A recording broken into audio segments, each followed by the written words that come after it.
here's Dan Sodergren, digital marketing and tech expert on this as well. Dan, good morning.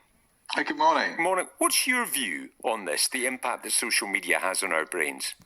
Well, I'm not a neuroscientist. I talk about AI and the future of work and technology, and I've been talking for more than a decade about social media. And this kind of idea that it makes us a little bit more stupid. You've got to remember, something happened in the 1976, and the neuroscientists will know about this. Of course, it's the Flynn effect, where we got cleverer and cleverer until about 1976, and then it's kind of peaked, and we're not as clever from an IQ point of view than we were.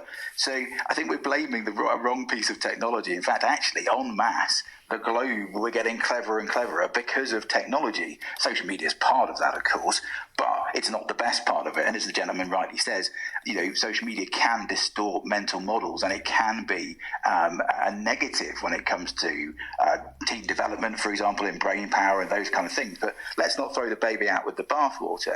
Social media has given us amazing opportunities, amazing things you were just talking about communities in Scotland and coming together. It's absolutely what Facebook and these things can allow us to do. So, IQ is actually much more in environmental things like what you're eating.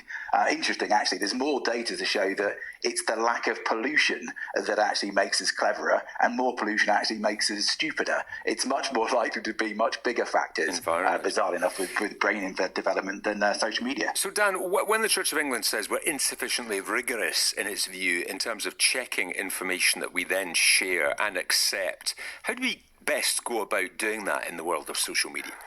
Well, I think the technology companies have a bit of a responsibility. And I know that X and Twitter have started saying, if you've not read this post, please go and read this post before you share it.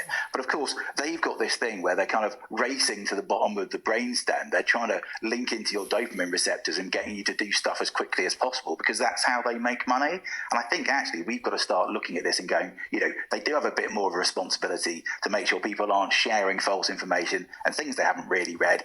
And to be honest, so far they're doing a little bit, but I really honestly believe our government should be pushing them to do more, because it really is some of their responsibility too. And on that question of time that we talked to Michael about there, 30 minutes a day rather than the 4 hours a day that some people are spending, what do you recommend? Well, I also do it for work, so I'm a little bit swayed on this one as well. And of course, we've got to remember that social media isn't things like WhatsApp, etc. But I think especially for young people, the less they could be on there, the better, because it does actually start to affect their mental model of the world. So not 100% behind what the Church of England were implying. And as the gentleman said, it's a bit of a clickbait, wasn't it? A bit of a clickbait thing themselves. So ironically, they were trying to game them systems themselves. We fell for it. Dan, thanks so much for your time. Dan Sodergren, digital marketing and tech expert, and Dr. Michael Gray, neuroscientist at Loughborough University.